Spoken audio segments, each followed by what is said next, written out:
Away from that, it's been 42 days of strike by tutors at the 46 colleges of education across Ghana, and it is almost assuming crisis proportion, with the teacher union CETAG escalating the industrial action over government's decision to withhold their salaries. These workers remain resolute in their strike and are willing to forfeit not only their July but their August salaries, in addition in their push for better conditions of service. Despite GTEC's salary freeze directive, the teachers are willing to stay out of the classrooms until their demands are met. The strike, which began on June 14, has already caused significant disruption to academic activities, with most students leaving campus. Let's head to the various campuses now and find out what's been happening. We start from here in Accra, the capital. My colleague Kenneth Jesse visited the Accra College of Education, and this is what he found. We visited the Accra College of Education when the strike entered its 14th day. And we're here again today. Not much has changed. The situation remained the same. The students are bearing the brunt, complaining.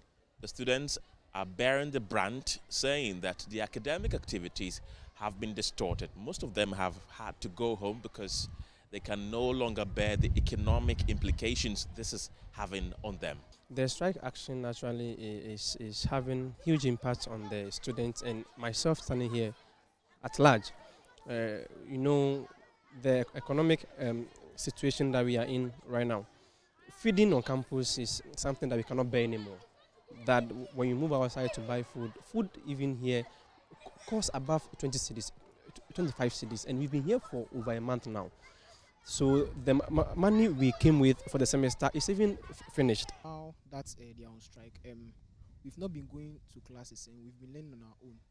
And most of my colleagues and I have been complaining that because they don't come and lecture us on some subjects, we lack some explanations on some concepts in the things that we learn, and it is impacting us. Learning on our own is a little bit difficult for us. Oh well, I'm expecting that they call off the strike and come to school and come and continue their service to the nation and help us with what we are supposed to learn, because the examination time is coming on right now, and so if they don't come early, it will be difficult for us to pass our exams.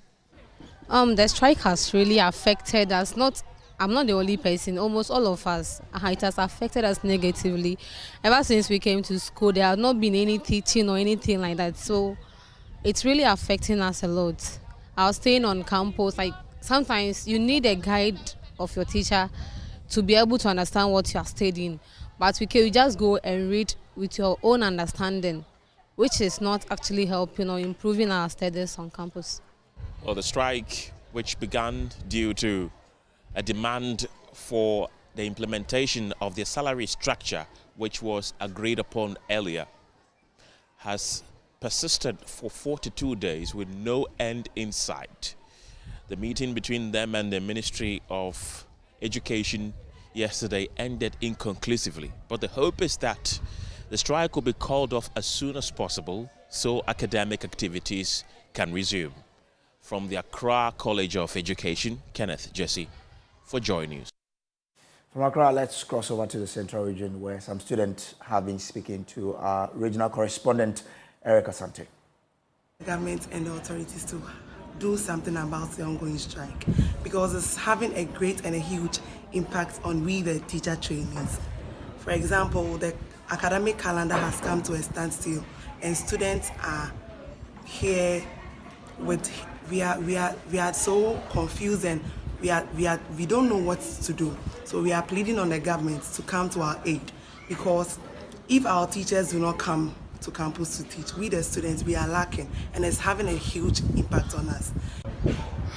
Well, this strike has been very, very terrible to students.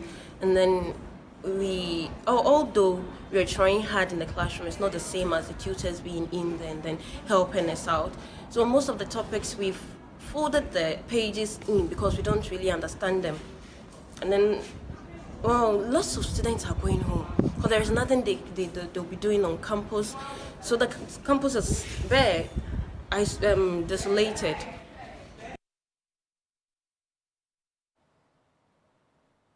Well, let's do more on this particular matter. The principals of the College of Education, together with other stakeholders, are still pushing to get the teachers to call off their strike. But the decision will be known in CETAG's National Council meeting, which comes off tomorrow.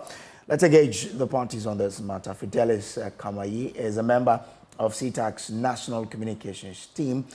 Professor Samuel Atintono is president, principals of Colleges of Education, Prinkoff, and Razak Swale is president of Teacher Trainees Association of Ghana, TTAG. Also joining us is Larry Agbodo, editor, College of Education Journal. I'm grateful to you, gentlemen, for joining us. And let me start with you. The man with the CETAG, and find out from you, because you have been talking about you demand better services from the government, but it looks as though there's a push for you to reconsider your decision. What have your members been telling you? I know there's a meeting tomorrow, but even before that particular national meeting tomorrow, what have your members been saying? Do you sense do you feel that there will be an agreement for you to call off the strike? Thank you so much for having me, and greetings to you and your cherished viewers. Our members are very resolute. They are still standing by their decision that until the arbitral awards are implemented, they don't want to call off the strike. Well, I understand that there are arrangements for the certain migration to happen so that this sort of payment can be streamlined. Isn't that enough to compel you to say, okay, well, let's consider it and call it off? So yesterday, as you rightly said, we had a meeting with the Minister for Education and key stakeholders in the education sector. And certain, let me say, commitments were made, certain proposals were brought on table.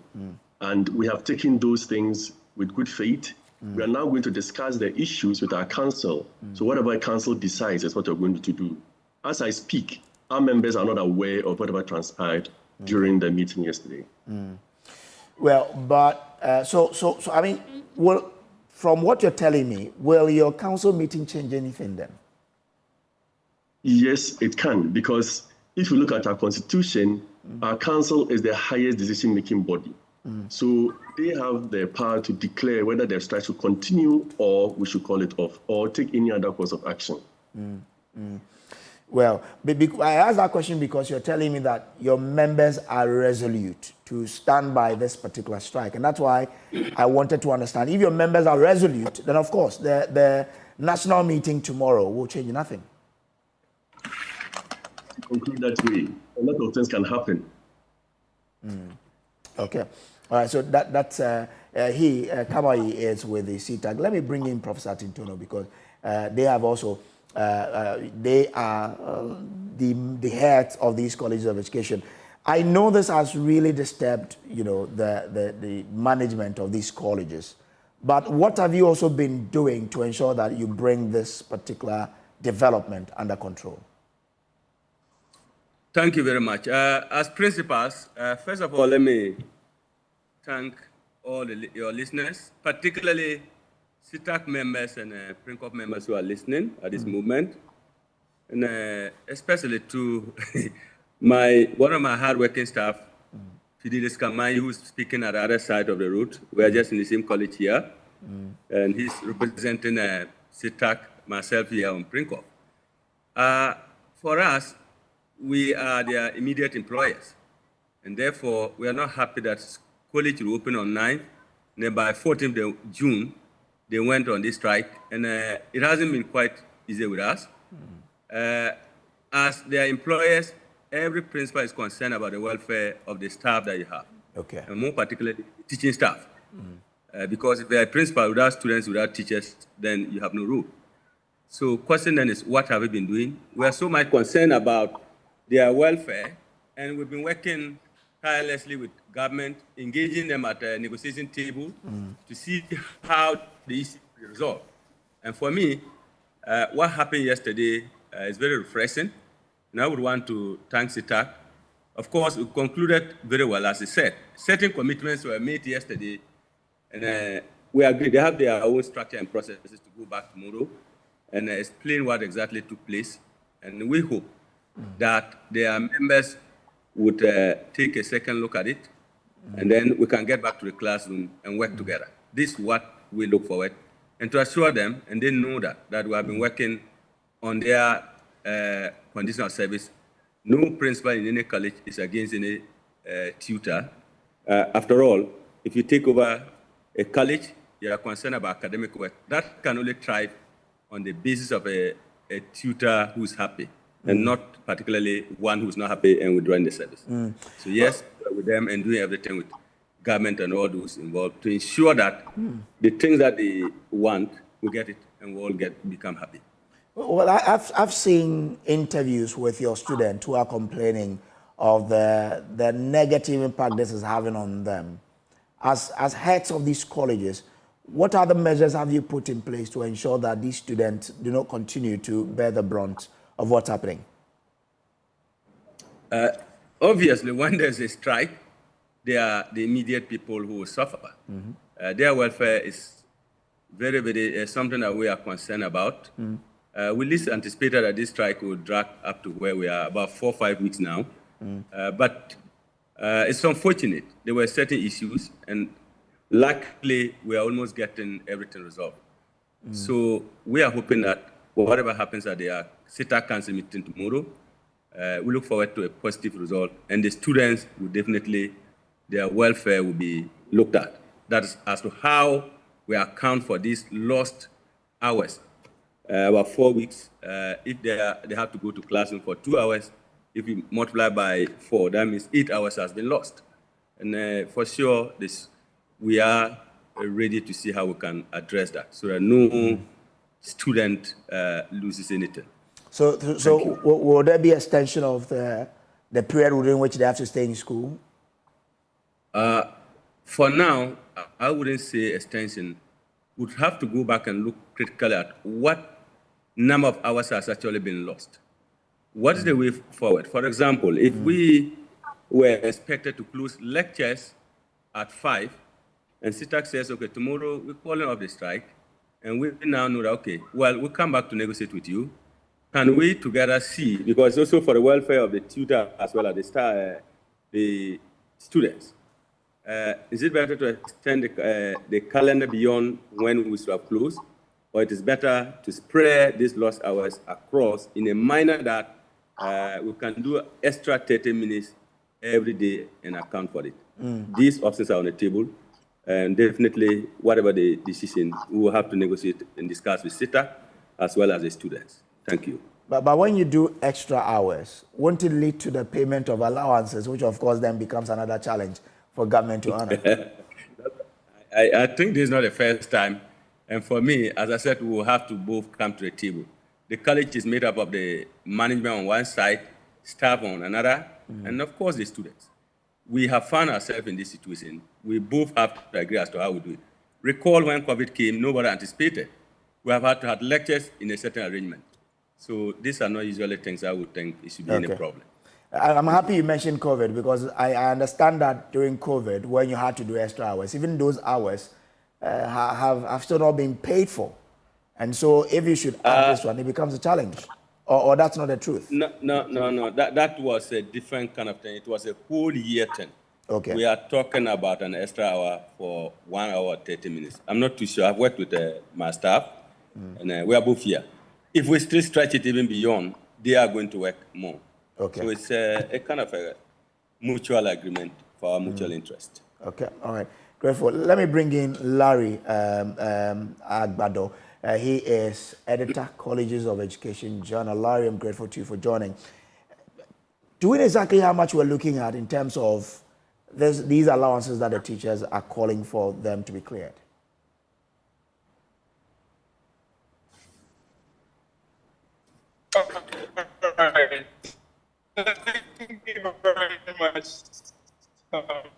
Well,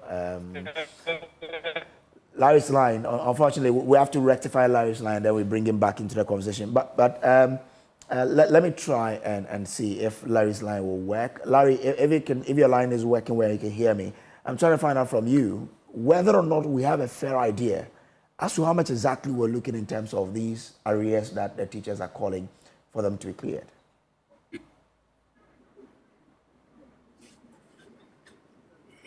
Okay. Fidelis Kamai is here. Fidelis, let me come to you because you are a member of the National Communications Team of CETAG. How much in total is this? Are these arrears that you are calling for? Yeah, the arrears are different categories. Okay. So we can take them one by one. Good. Then we'll be able to do our calculations and arrive at a total figure. Okay. But okay, so when we break them down, do we know, for example, what categories of arrears are we talking about here? So we are looking at the all year round work done. Then we also talk about the BRA top-up, there's a book and research allowance top-up. Also, the migration, since it's going to start from January 2023, it means we're in arrears of about 18 or to 19 months. So when you do the calculation, you'll get the arrears. Okay, by the number of teachers that we do have, right? Yes, and we are about 2,000. That's a huge number. But stay with me. Let me take you to. We are small. You are small. Yes, if you compare us to Nagrat, NAT, or even UTAG, okay, our number doesn't match any. Okay. Such unions. But do stay with me. Let me take you to Kumasi because the colleges there have also been feeling the impact of this particular action by the CETAG members. Nana Boache Yadom has been monitoring the situation for us in Kumasi. College of Education. This is a very large college of education, a very large school with a student population of 1,643. But as we stand here, well, as we are here currently, you can see that the environment is very quiet, which shows that a number of students are outside campus. They've left campus, they've gone to their various houses. We have visited their dormitory. I've been there and we've checked from their classrooms, and per our observation, the classrooms are locked and the dormitories look a bit empty. A few students are there, and then what they tell us is that in no time they would also be going home because they see no end in sight in this industrial action by the Colleges of Education Teachers Association of Ghana. Well, the St. Louis College of Education looks a bit like this, very quiet, with students also going to their various houses. When we got there, the school authorities told us that a number of students had to leave campus this morning and even yesterday since CETAG issued that release after withdrawing their services totally. And this is the same situation we are observing here at the Wesley College of Education. Academic activities have come to a halt. 21 days, if you're not able to go to class for 21 days, affiliate universities have their policy which says that you would not be able to participate in the examination. But then, in this case, CETAG has embarked on the strike for more than 21 days. Will students be able to participate in their final examination, especially for these students who would have to leave school this year? I have the SRC president here with me. They were in a meeting, discussing issues relevant to what is currently ongoing with regards to the strike by CETAG. Mr. President, looking at what is happening, almost 6 weeks now. In fact, you're in the 6th week of the strike. What is the situation on campus? What are your students saying? You as a student, what is the experience like? Okay, thank you very much for the opportunity given. As you said, it has been 6 weeks now, and since we resumed to campus, and our lecturers have not been to class to teach us. In fact, it has been a challenge to us as students because there are some courses that we don't have course materials, and there are some courses that we don't even have course outlines. And so it has become a challenge to us as even as SRC executives, because right now, looking at our level 100 students, they don't know anything about strike activities. So right now, it is we, the SRC, that has taken this burden upon ourselves to take them through some of the courses that you are doing. And it has also added an extra burden to us because we also have our studies that we have to do, but right now it is sacrifice work we are doing. So if you ask me, some of the experience that we are going through, in fact, is a challenge to us as students.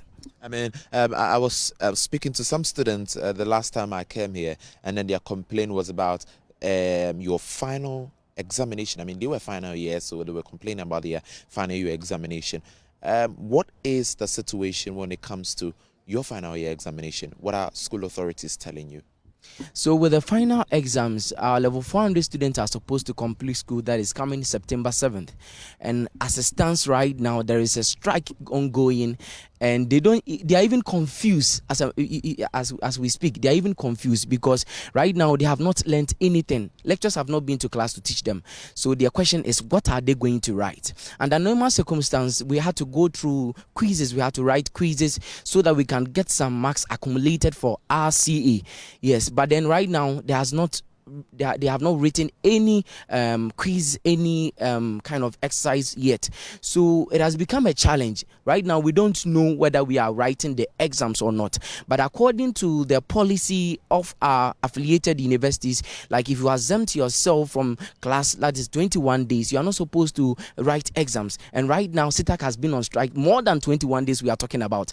So we also stand that if they are going by the policy, then we shouldn't be allowed to write exams as well. So there had to be an extension of the calendar for our level 400 students. And in this case too, it will also bring another problem for them, because as we speak, there is a policy that has been given to all the 46 College of Education, that is the in out policy. That means if you get to level 400, you're not supposed to be on campus. You're supposed to rent an apartment outside campus.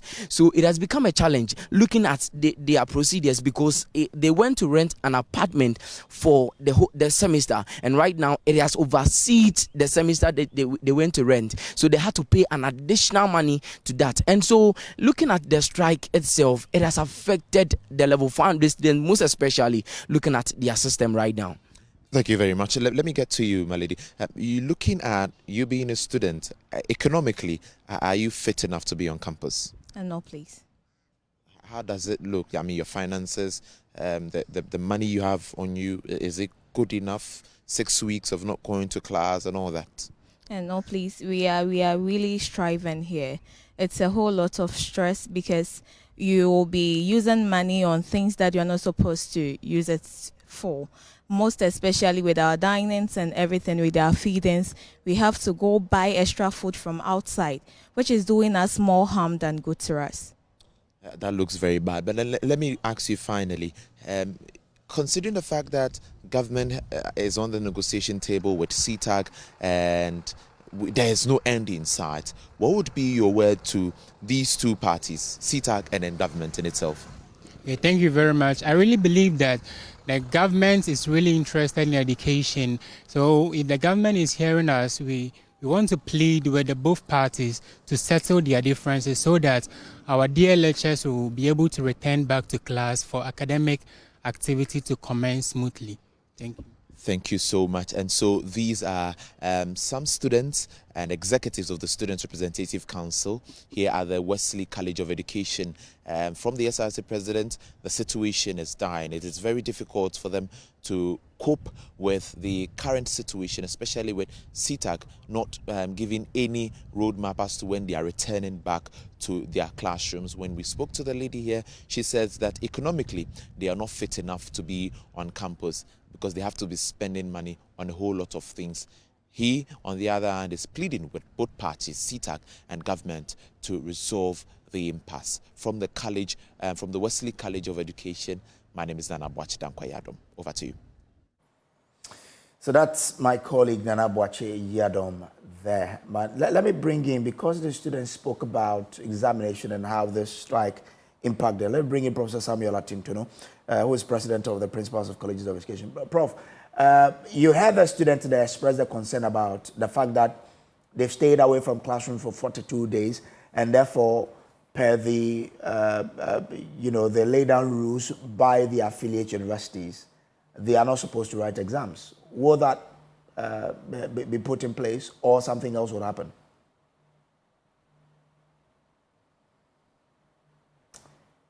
Hello, Prof, can you hear me so we can hear what you're telling us here?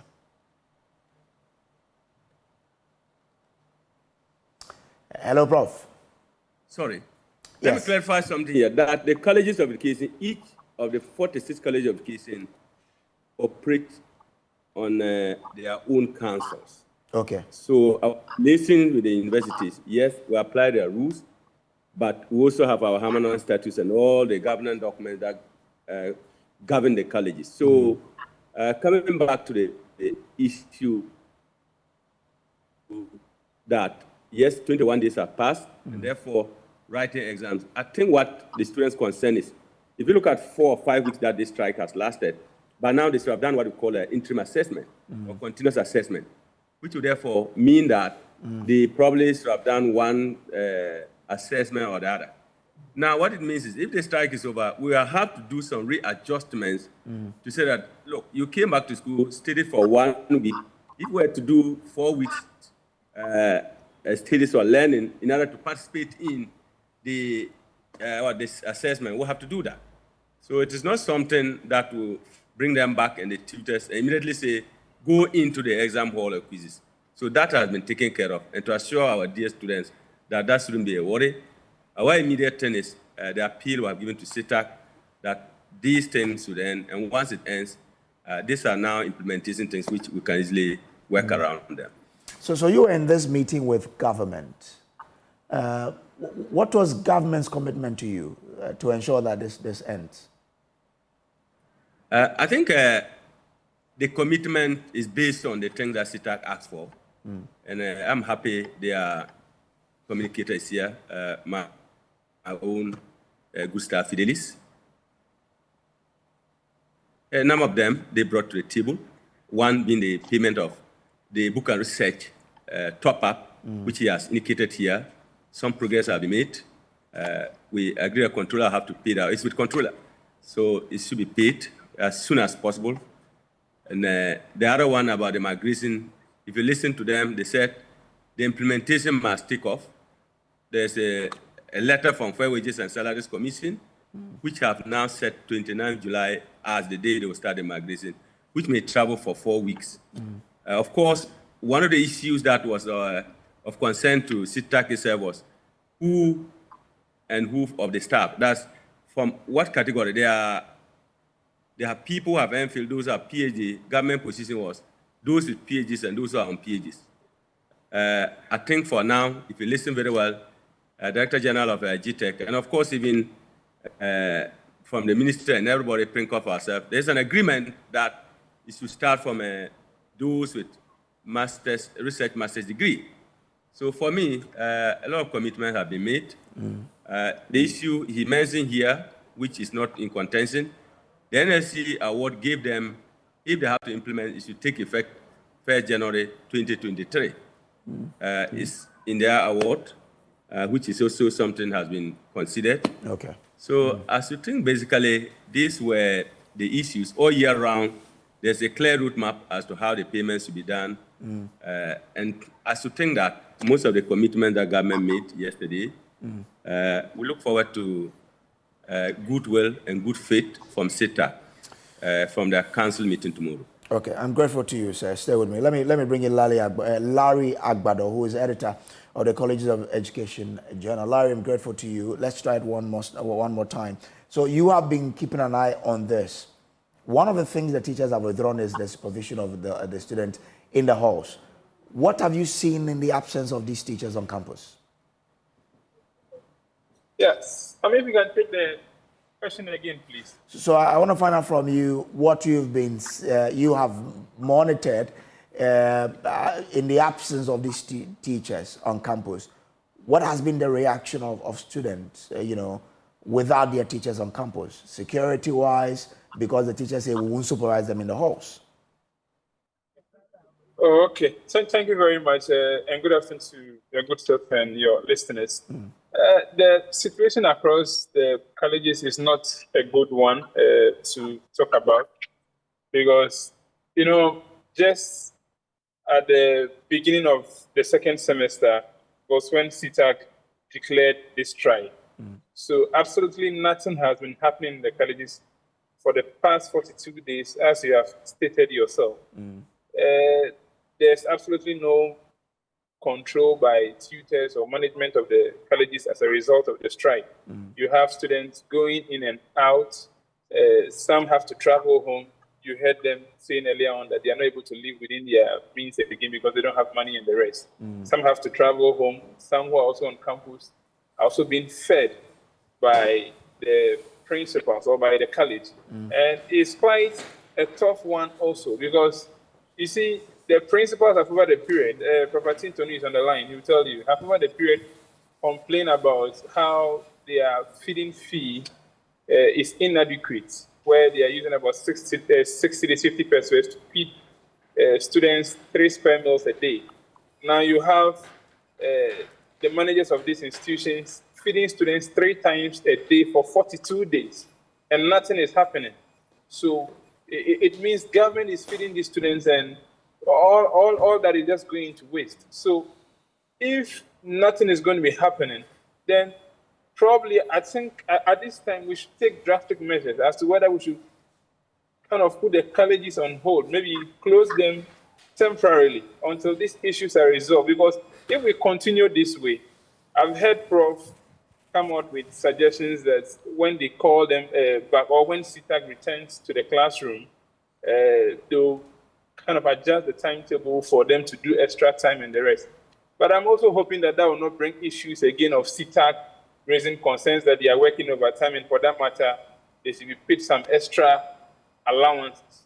So the going 42 days into a semester is quite huge. The semester itself is about 16 weeks.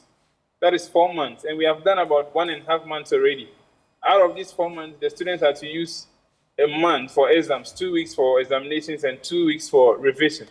So they have barely 1.5 months left to have probably some kind of serious academic work to write their exams. So it's quite a dicey one at this level. And the earlier this issue is resolved, I think the better for our teacher education system. Okay, all right. I'm grateful to you, Larry Agbado, is editor of the College of Education Journal. I'm also grateful to you, Fidelis Kamai, member of CETAG's National Communications Team, Professor Samuel Atintono, president of the Principals of Colleges of Education, PRINCOF.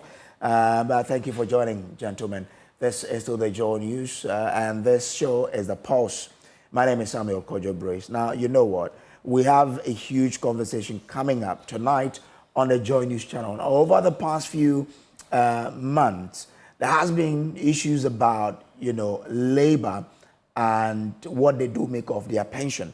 You remember this whole issue about the decision to sell 60% of SNIT's stake in some 4 top hotels to Rock City Hotel, which is owned by a great minister, Brian Achampo. It didn't sit down well at all with Labour. Labour agitated against this. It forced the hotel to declare that, well, they are withdrawing their bid. And then, of course, SNIT board also came to say that we've listened to you. We're not going to go ahead with this sale at all. But there's a bigger conversation for us to have. And we're asking, when it comes to pension reform, how do we secure our future? What must change? You remember in that fight, there was the call by SNIT or Labour that they want to now manage SNIT because SNIT is for them. The pensions is there. So they want to be the ones calling the shot when it comes to SNIT. So the question really is, if we want to secure our future, what must change? And that's why I'm being joined in the studio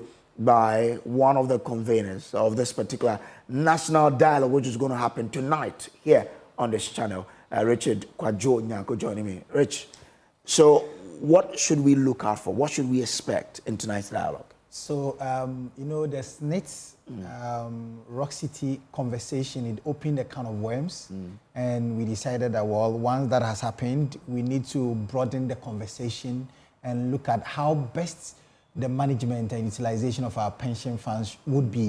And so we are looking at the broader picture. We are bringing in some critical and key stakeholders to join the conversation tonight. So it's happening here at 6 p.m. and it will end at 9 p.m. So we have SNIT is going to be represented. Okay. We also have organized labor. So we have the Nurses and Midwives Association. Their president is going to be here.